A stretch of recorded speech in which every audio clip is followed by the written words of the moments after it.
Hello, hello. I am so excited to be here today with our guest, Misty Lynch. Misty, thank you so much for joining us today. Oh, thank you for having me. Oh my gosh, I know we're going to have so much fun with this conversation. And I've had the privilege of working with Misty as a client and being connected to her. And honestly, just so many things that we can talk about and how you help empower people in their lives through their finances. So let me give Misty her introduction here. Misty Lynch, CFP, is a personal finance expert and the owner and CEO of Soundview Financial Advisors, LLC. Misty hosts the unscripted reality show Heartbroke and the Demystifying Money podcast. She is also the author of Demystifying Money and a personal finance expert and resource for media outlets, including the New York Times, Cosmopolitan, CNBC, CNN, Investopedia, Real Simple, Student Loan Hero, and many others. That's amazing. Investopedia named her one of the top 100 financial advisors in 2021, and US News and World Report called her one of the 9 women in finance to follow because sometimes you need life advice, not just financial advice. When she isn't working, you can find her reading mysteries, skiing on the East Coast, or coaching her kids' basketball and field hockey teams. Oh my goodness, what a bio, Misty. Yeah, thank you for reading all that. I love it. I love it because people need to hear it. And it's so funny because all of us, you're a speaker, you're an author, you have all these accomplishments, but whenever someone reads your bio, don't you just want to like hide your face and like I know when I get introduced as a speaker and they read the bio and I'm just like, "Okay, I'm going to go hide now." And it's like, "No, we need to own it. Own I it." know. I know. I think about other bios that I've heard and seen, and those were the people that I was like, someday I will have that in there. Someday I'll be able to do that. So you're right. It is something that we should be celebrating maybe a little bit more when we have those things that we can kind of highlight and be proud of. Yes. Well, and it's so funny because I'm like, I like to share with the guests and give you that introduction. You've done the work and also to just showcase all of the diverse skills and things that you've accomplished that all my guests accomplished. So I love to read it and give people a little bit of an insight into who you are. But of course, I want to dive in and more in your own words of, who you are and what you do. And so I just want to dive right in to talk about, I think the topic that you help people with is so incredibly important. And it's also, I find, one of the topics and areas that people are the most secretive about, the most stressed and nervous about. So, what got you into this space? Yeah. So, money it's an interesting space to work in, and I've always been kind of drawn to it, but I don't know if I hadn't had the upbringing that I have, if it necessarily would be what I do for a living.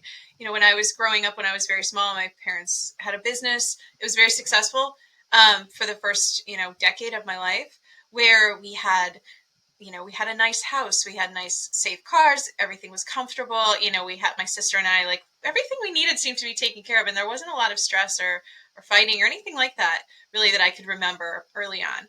And then business changed, and we had to move. The business shrunk substantially, and all of our stuff kind of was gone. And there was a lot more stress. There was a lot more anxiety, arguing, just tension all the time. So Mm. money, for some families, it's something that's never talked about. For mine, it was something that came up every single day. It's in one way or another.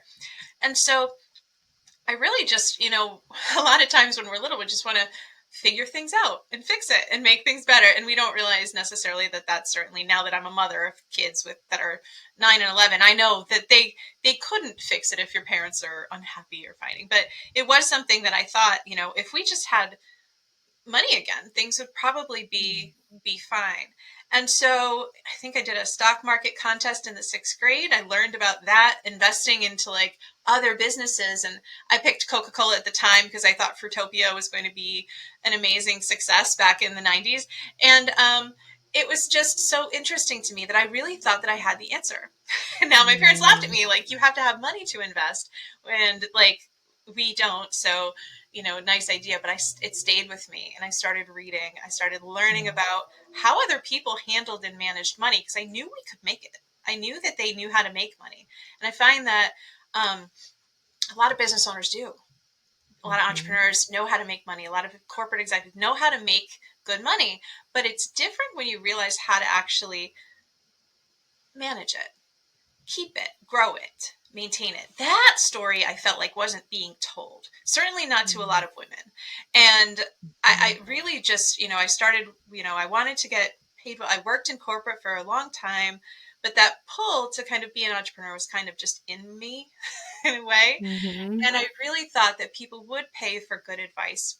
Advice should be more accessible to more people, not just the super wealthy who already have some basic understanding of, financial literacy concepts to do, like action steps that they could take to be better no matter where they're at. And so it really just kind of became everything that I did from, you know, before even starting the business. I was blogging, I was writing, I was doing anything I could to kind of get information out there into the hands of more people, because really I kind of read all the books, listened, learned on my own, but I had no real other advantage in that area. So I feel like everybody can do it. I strongly believe that. And so it's just a matter of figuring out how to make it not so intimidating, maybe a little bit more understandable, digestible for people who maybe have been excluded from the conversation and feel like it's nothing but jargon or confusing or better handled by somebody else. So yeah, so that's kind of where all of the work has been leading to in a way. Wow. First of all, thank you for sharing that. And I love that you go back to, because I know this as a coach and I see it with people, and sometimes people don't relate like what happened to them in childhood and these Mhm. pivotal moments and these things that sit with us and really change who we are and how we carry that with us. And so talking, through that and your story, and it's like you took that upon yourself to say it's almost my responsibility to help solve this problem for people and to help people not have to go through maybe some of the things that we went through, and to educate people. So you say that, so you obviously you had this passion, you had this pull and this call to do it. And so what was the thing that finally made you go, okay, so you mentioned you worked in corporate and then now you started your business. So what was the catalyst or the thing that you were like, okay, I'm like, this is what I need to do now? Yeah. So, the thing about being raised by an entrepreneur, or if anybody who's come from that, there is one thing, the seeing the dark side of it, not having the steady paycheck, maybe the benefits, all of those things. The one thing that I always saw was the freedom of being able to manage your own time and your energy. And I will say that, my parents were at every single game that I had. They were able to, they were really there for me in a lot of ways, where I was taking a train to the city every day, into Boston, leaving early, getting home kind of late, feeling like I also had to do extra or stay as late as everybody else in order to kind of keep up. And at one point I did somewhat hit the glass ceiling pretty hard when there was a position that was available that kind of seemed like it was written in the stars for me, based on the work that I'd been doing. And it went to another person from outside the company. He basically had the same everything that I did. And I realized that I either have to decide to be unhappy and a little bit, a little bit disappointed and then kind of just go down that path. Or now would be the time to really see if I could make it on my own, find clients, take them from A to Z with the work I was doing. Because I was able to do some things. I was able to help, but I couldn't own the whole process. Then they would have to find another advisor to implement it, or the planning would be, it just wasn't ever perfect enough. And Mhm. so I really wanted to see what it would happen, because I felt like I could go back to corporate, and I feel like I'd be okay going back to corporate even too. I didn't hate my time in corporate at all, but Mhm. I felt like if I didn't know, I would always be wondering, could Mhm. I have started, the business? Could I have found clients? Could I have made a life for myself, maybe where I didn't have this commute and I didn't have, the pressure to be, traveling as much or kind of away from the house. And so I gave it a try. And so it's one of those things that kind of 2020, I think, for a lot of entrepreneurs, where you made that decision, whether it was forced Mhm. on you or you had no choice or you were just home and you decided this, I need to examine what I'm doing. So that was Mhm. really the timing that kind of lined up with me as well. And a lot of people I talked to, and it's been good. I haven't really looked back since. Mhm. I love, and a couple things, I jotted down as you were talking. What I'm hearing you say a lot is, you know, everybody has things that they value differently. And that's the thing. So if you're someone who's listening right now, whether you're looking to grow and expand in your corporate role, or maybe take on a new department, or maybe try a totally different industry, if you're an entrepreneur who's feeling that pull to grow, it all comes down to just knowing what you value, right? So for you, some people value that security and that stability, and knowing, they have the consistent paycheck, they have the benefits, and that's what they value. And then, when you start to know yourself more and you realize, ooh, you know what, I actually value that freedom and that flexibility, and I value that ownership. And no one is right or wrong, right? But it's really leaning into what's the right thing for you. And I think a lot of people look at what other people are doing and say, oh, I want to do that. And they don't sit with themselves enough to say, what do I want and what's right for me? Yeah, definitely. And I think that was all. I had seen all of the sides of entrepreneurship, and I do think a lot of them are glamorized in Mhm. social media. Like, and yes, having free time's wonderful, but it's like the checks don't just start rolling in. Like, it's hard work, and I'd seen the hard work part, and I still felt like I wanted, having that control, having being able to build the website, do the work, like all of that. I wanted I kind of was starting to realize the pieces that I couldn't control working at a larger firm. It's just it wasn't Mhm. mine. And so it wasn't an easy decision. And I do think a lot of people, maybe feel I think it's great when I talk to clients that have a paycheck, that have a job that they enjoy, that have work that challenges them and they love it. I think that's fantastic. It's really just Mhm. figuring out where you feel like you are able to kind of thrive and grow in either environment.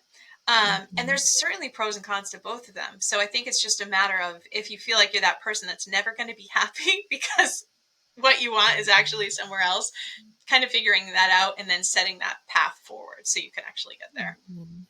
I love this conversation. I'm so glad we were able to talk about this bit, because I hear it all the time, right? Having worked in corporate as well and now running a business, there are pros and cons to both. Yeah. I truly think that this is like when you step into running a business, entrepreneurship, I say you always face like the deepest, darkest parts of yourself. And Yes. also, so many people come to me and say, oh, I want to do what you're doing and things like that. And I say, like, you have to be all in, because this is the hardest thing I've ever done in my entire life. Now, for me, it aligns with my values and where I want to go. And so I think it's just a lot of that. And it's the same thing, when you're talking about the choice and just trying it. And, to talk more about how this relates to people with their money too, I think it's just this idea of people put themselves, and I talk about this in one of my talks, people put themselves in this box of Hmm. who they are, of who they aren't, of what they're capable of what money is or isn't. And there's just all these stories that we tell ourselves around these things that put us into this box. And so what I love is you're almost like helping people to see beyond that box Hmm. too, of what's possible for them. In your conversations with people, what do you find to be some of the things that either hold them back, that stress them out the most around their finances? Yeah, so I think that there's a lot of things, like you said, with the box that people put themselves in. Some people are working very hard and they don't feel like they're earning as much as they should or they deserve. But also, they're used to being told what they're worth, whether it's this is what this job pays.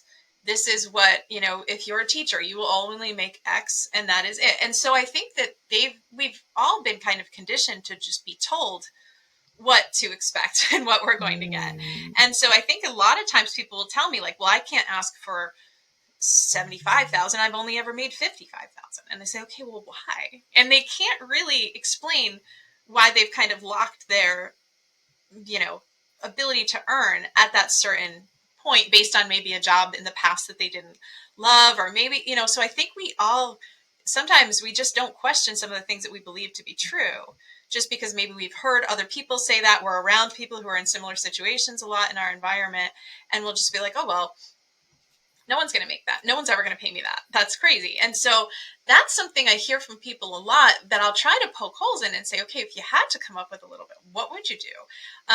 Or people Mm. will tell me, how they don't like what they're doing right now for work. And then, you know, what they actually could be doing. It's kind of hard to get people to dream that big. because they've been like afraid, like, no, it's not going to happen. I don't even want to think about things being different or good. And so they'll describe, like, if they were to do something different, the worst case scenario, they'll say, I'll go back to doing what I'm doing right now. So they're waking up every day living their worst case scenario and not thinking that Mm. that's a problem because it's just what you did yesterday and the day before and the day before that. So when they start to kind of think a little bit differently, ask some different questions about, okay, well, what if you had this much money, or what would you do, to even get them out of that routine of thinking about just always staying exactly the same or just dealing with it. Mhm. And so that's something that's really hard to do because no one really asks you in school to, like, imagine this, or it is learn this, do this, execute, and kind of Mhm. be prepared for, you're going to have a meeting with your boss and you've got to show that you're doing some work instead of, being creative or trying to imagine different ways of things happening. So it can be Mhm. really tricky, and it can be really sensitive for some people to even touch on why they're so unhappy. And a lot of it Yeah. is financial. Well, I got to stay here because I got to pay the bills and I've got to do this. And, you know, we're like, okay, well, you could move, you could sell this, you could do this. And they haven't even thought of other options besides, what they've always been doing in the past. Mhm. Yeah, I mean, I love what you said. That was like if you're listening and you heard that part where Misty just talked about you're already living your worst case scenario every day and that landed for you. I want you to pause with that and sit with that because that is so true as we have been conditioned to and we have so many limiting beliefs around money and what money means and how much we can make and people who don't have money or people who have money and these judgments we place and then we put them on and we make them true for ourselves when they're not.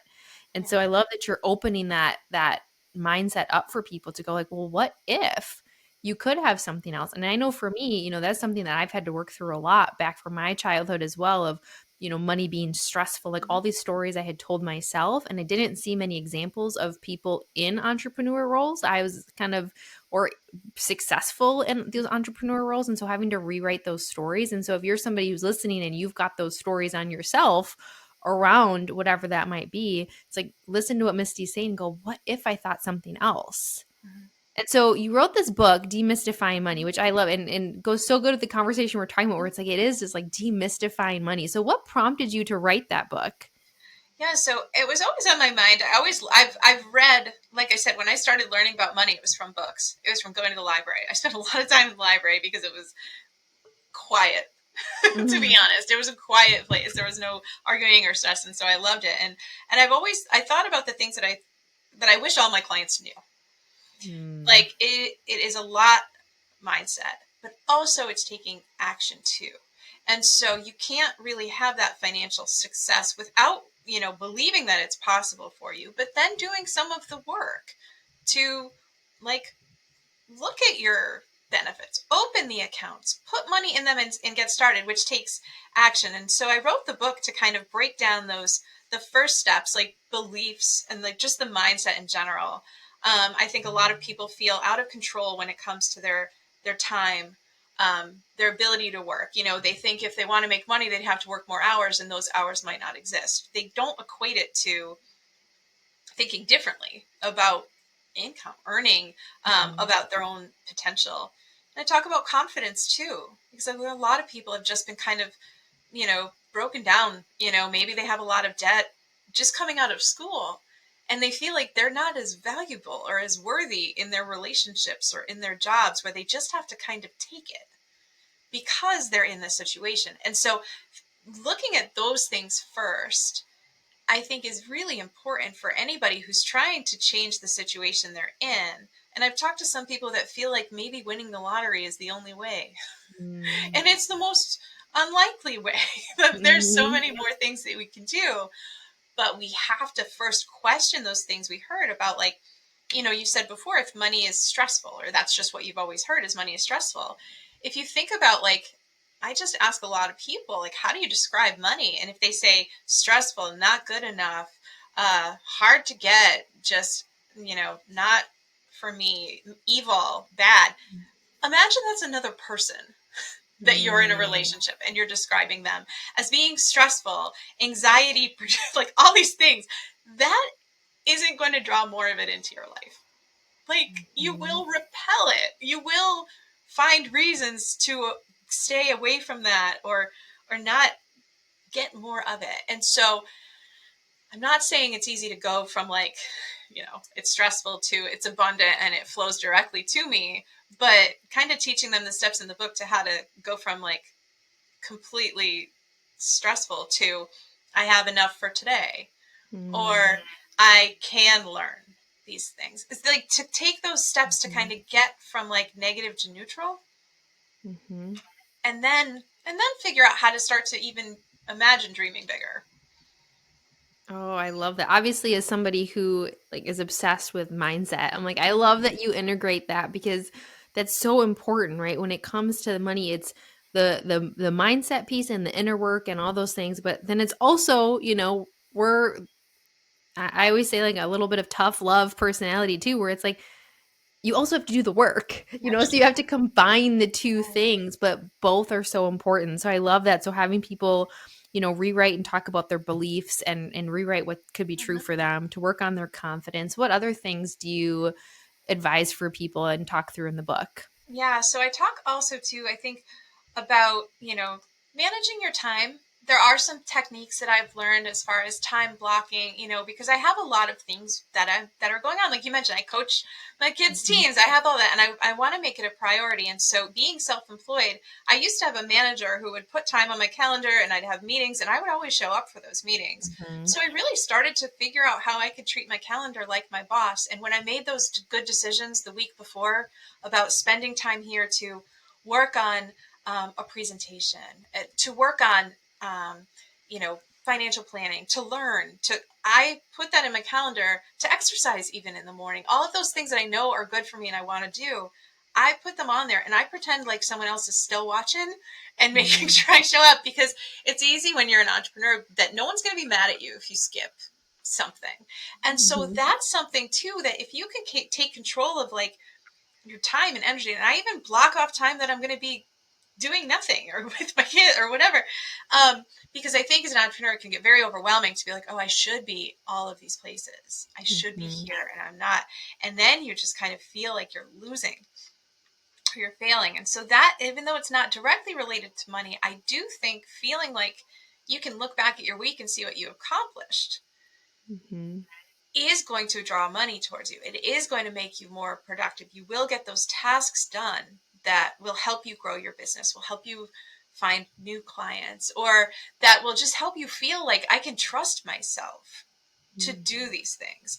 And that proof, I think, is really helpful in your brain. And also in the book, I talk about controlling other people, because we can't. But a lot of Right? times You we think, wish. oh, if only my boss saw how valuable I was, they would Mhm. give me more money.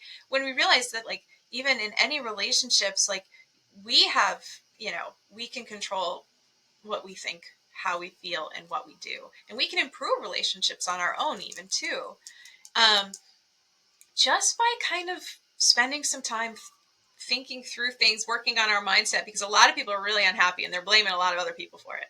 Or they're not financially successful and they're blaming a lot of other people for it. And so really just trying to get to that point where you feel like you trust yourself, you can manage your mind. And then it's really a lot easier then to start to define what those goals are, back into how you can do them, and take those steps forward. And traditional financial advice is only focused on the money and the numbers and the tactical stuff. And it's completely ignored the fact that most people just feel like they lousy when it comes to money, no matter how much they have. So I really wanted to tackle that self-worth and that mindset piece before we even get started in the how to then make sure that you do what you say you're going to do and go forward. Oh, and that's just so important. It's so that I know I just said it before, but and you just reiterate it. That mindset piece is so important because if you don't believe it's possible for you, you're not going to do it.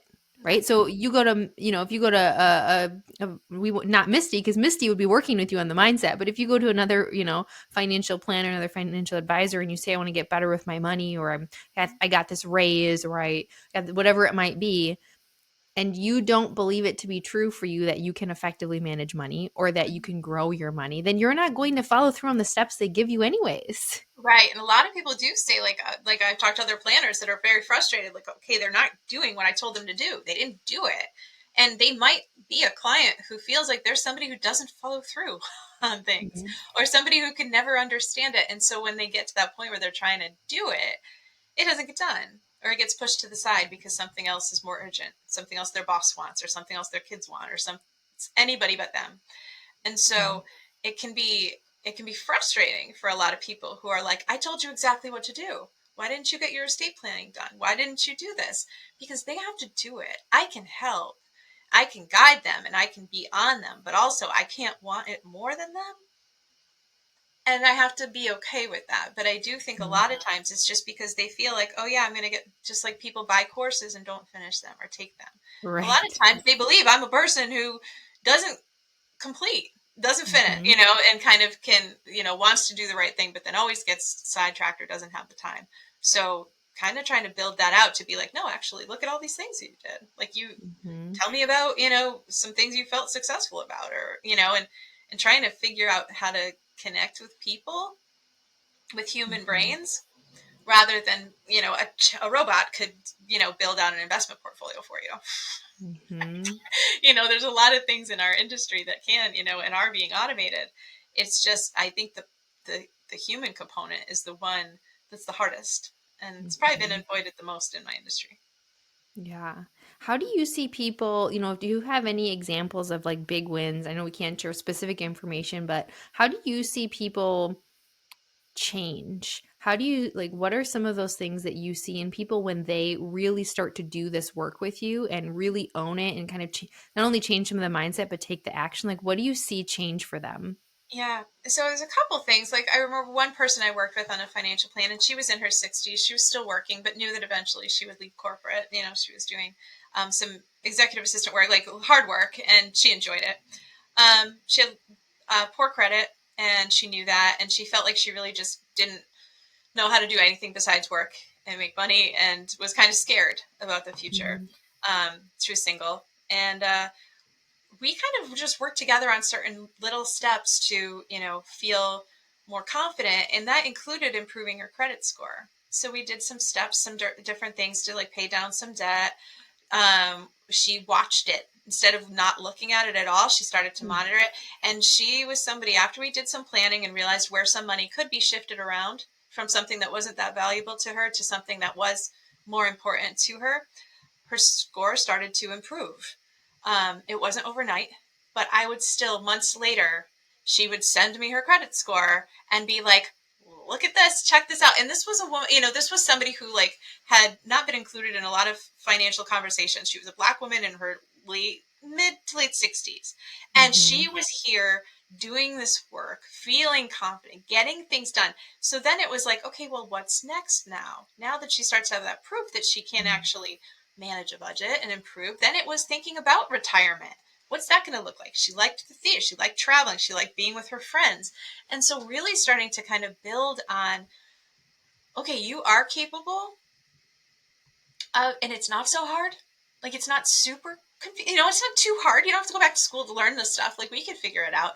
And just seeing that, like, pride kind of start to build up. And Mhm. there's no age limit on that. There's no income level on that. Like, it's amazing how capable a lot of us are of improving our situation, or at least how we feel about it, without changing much of anything. She didn't get a new job. She didn't get a new boss, Mhm. nothing. It was just kind of her deciding to shift her focus. And so that was one of the things that was great. And then I had another client who was really doing well financially, but still had no idea what to do ever besides the work that they'd done.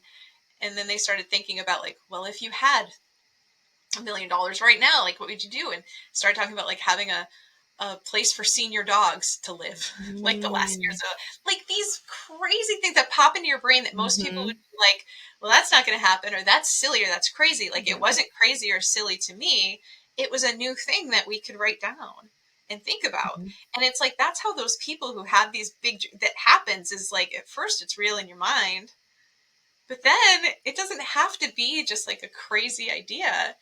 It could be a goal. And so it's either you're leaving all this money to somebody else to spend, a nephew or somebody, or you can actually do some really impressive, amazing things with it. But sometimes it takes a while to kind of tease out Mm-hmm. what those things are, because it seems like, you know, an impossible goal until it is. And a lot of times a lot of people, it's not just not having money. Sometimes it's having so much of it and not being able to transition to spending any of it. So Mm-hmm. those are some situations where it's just been a different ends of the spectrum, but really fun almost to see people just think differently without Mm-hmm. really doing anything different at all, without having it to have to be hard. Really just all happening kind of in their minds, but making pretty impressive steps forward. Oh my goodness. There's so many things that you talked about that I just want to highlight. If you're listening and you didn't catch all of those like themes there, is first of all, you mentioned before, like the thing is so true for so many people that they hide away from it. They don't look at the bills, they don't look at the score because there's shame and there's guilt and there's fear. And so they just hide away from it and ignore it. And when you face it head on, then you can start to take ownership of it and you can actually change the place that you're in. And the other thing is if we think of our needs, right?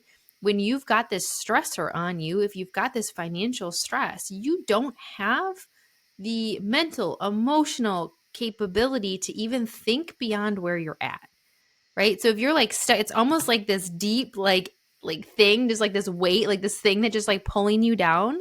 And so when I think of people that I work with, and it's like, oh gosh, we want to achieve really big things, we want to achieve our potential and what we're capable of, we're not able to even imagine what that could look like if we've got this financial stress. And so this is something that so many people push off that is so incredibly needed, because listen to these examples you're sharing, is it was they couldn't even think, they couldn't even see what was beyond or they were capable of doing and what they could do with that money and even have fun with it, Mm-hmm. because they had this thing. And so what I hear you say, some of the key words, is like you have to take ownership of it. You've got to face it head on.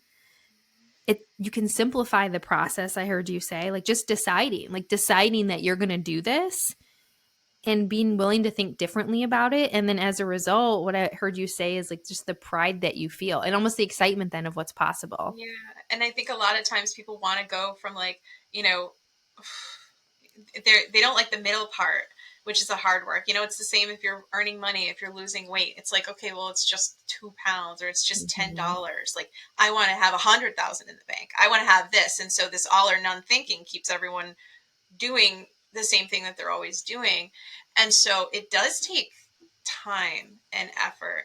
But you can decide to like not hate yourself right now. Like, you could Mm-hmm. look at a 600 something credit score and be like, I'm terrible. Or you could be like, so what? That is your choice. Like, that is your Mm-hmm. choice today. And I think that once people realize that they don't have to beat themselves up all the time, or that they shouldn't be beating themselves up all the time, and start to think about like, okay, well, how would you get there? Well, you'd probably have to go from 6 to 680 to this, and that might mean paying down this much. And like, okay, like all these things are possible, but we always just jump to like, it's got to be 100%. It's got to be all right now, which is it's just another way that your brain's keeping you alive and safe and small, but you're not changing. Mm-hmm. And there's like one step after another, right? Like just that one thing after one choice, Mm-hmm. one action that will build up to those bigger things. Yeah. Oh my goodness. So Misty, if someone's listening right now and they're sitting there thinking like, and usually this is what happens. They're sitting there, they're going, "Oh, I didn't even really know I needed to hear this message today." And it's landing for them and they're going, "Oh, I've been the person hiding away, or I've been the person so stressed out and overwhelmed by it, or I don't even know where to start." Mm-hmm. Right? What would be one thing that you could tell people that they could do like today or this week that would just help give them a little bit of momentum towards having more financial freedom, success, whatever that looks like? Yeah, I think there's a few things that people can do. Like, they could really just kind of look at what's coming in and what's going out when it comes to their money. They don't need to get any budgeting tools or software, but I think what they could do is just write it down. They could just get a pen and paper and write it down, and look at it. And then if they're able to just observe that or, Mhm. look at, a lot of people feel very bad about their spending, but they do it anyway. Sometimes that makes them feel better quickly. So they'll spend. So they could think about, okay, how much do I want to spend in the future? Or do I think that, what do I love about what I have right now? Like, do I love my house? Do I love my neighborhood or my car or any of the things or my job? And just kind of have that appreciation for some of those things that are going right. And then think about, like, okay, where might there be some space here? You know, just to even think about some of the goals if they want to take a course, if they want to grow, if they want to maybe invest in themselves or their brain, thinking about, if you know where your finances are today, I think then you can kind of start to think about where you would like to Mm. shift some focus and some attention. And so this is kind of an exercise I do every year with the clients as we look at what's going on. What do you want to change? What went great? And like people can think about what went really well for them in the past couple months, couple years, instead of just thinking about what didn't. And then kind of start to think about where they want to grow instead of just I need to save X amount of money so I can retire and stop. So Mhm. I think, yeah, that's something people could do is maybe you might not have those big lofty goals, but you could start to think about what's going right, what's going, right now. And then what are some of the things that you'd really like to get rid of? Maybe it's student loan debt. Maybe it's credit cards. Maybe it's saving money so you can take a vacation and then start to get curious about what can I do with what's going on right now to get there. And Mm. that awareness piece has to happen first, though, because if you Mhm. don't know what you have, then you're just going to default to what you've normally done, which maybe is spending more than you have or saying no to things that you could actually afford because you're just not used to really looking at it to be like, oh, could this be possible for me? So figuring out, yeah, just that awareness. There's tons of tools. There's a lot of free tools that can help you do this um, that are pretty good. And then just kind of just decide that you're going to look at it without like the way you'd look at it if your best friend was doing it, where you Mm. wouldn't be like, you're an idiot. How did you do this? How did you get in this situation? Mhm. You'd probably be a little more supportive and think like, okay, well, this is fine. This is where we're at right now. And we can, we can take the next step from here. Mhm.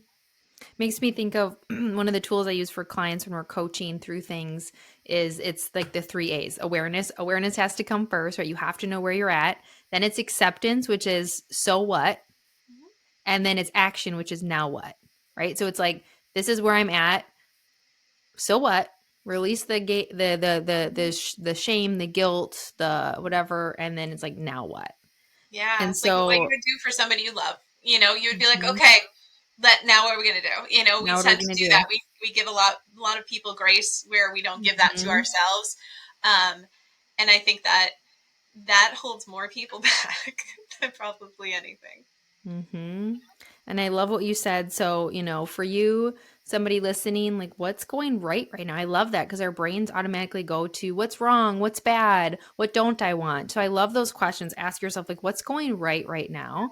And going with more curiosity. So hopefully those tips help you. And this is, a moment for us all to, we all have opportunities here, right? And so it's easy for us to look at other people and think they have it all figured out or whatever it might be, but you never know what's going on behind the curtain. So I always like let's all humanize and realize we're all humans and we all have financial stress, trauma, whatever that might look like for you. Yeah. And it's like let's hold up a mirror to where we're at. Let's use these tools that Misty is giving us to help support so that you can, this next year fully show up as the person you want to and see what you're capable of in your career, in your growth, and not have this thing weighing you down.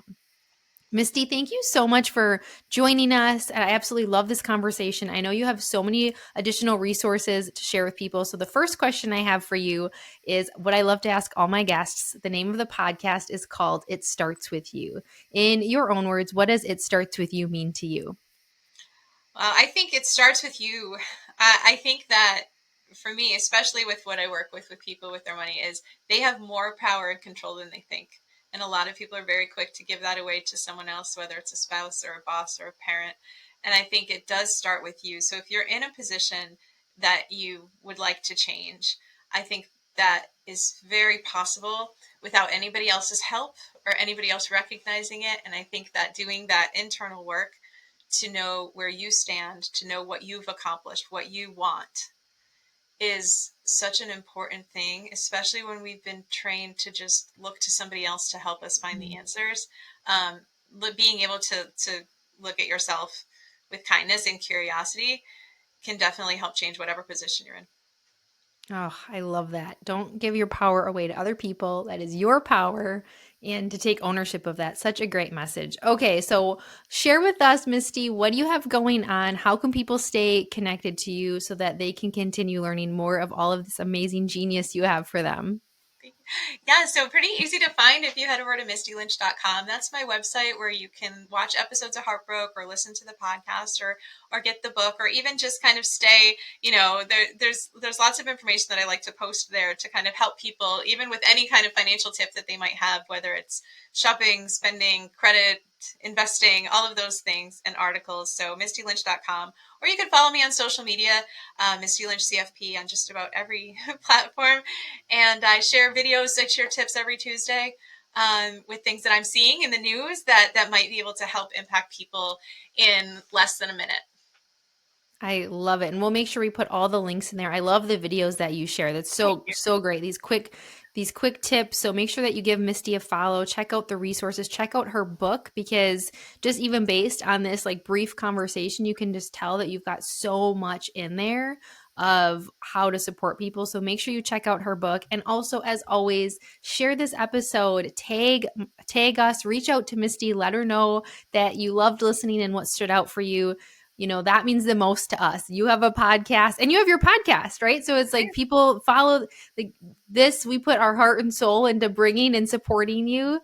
And it means so much when someone just reaches out and says, thank you for that message. So I know that I love that, Misty. I'm sure you love when people share that with you. So make sure that you tag us. Thank you so much for joining us. And remember that it starts with you, and that you have so much power and control and ownership of your finances, which is going to give you the freedom to do the things that you really want to do. All right. Thanks, everybody.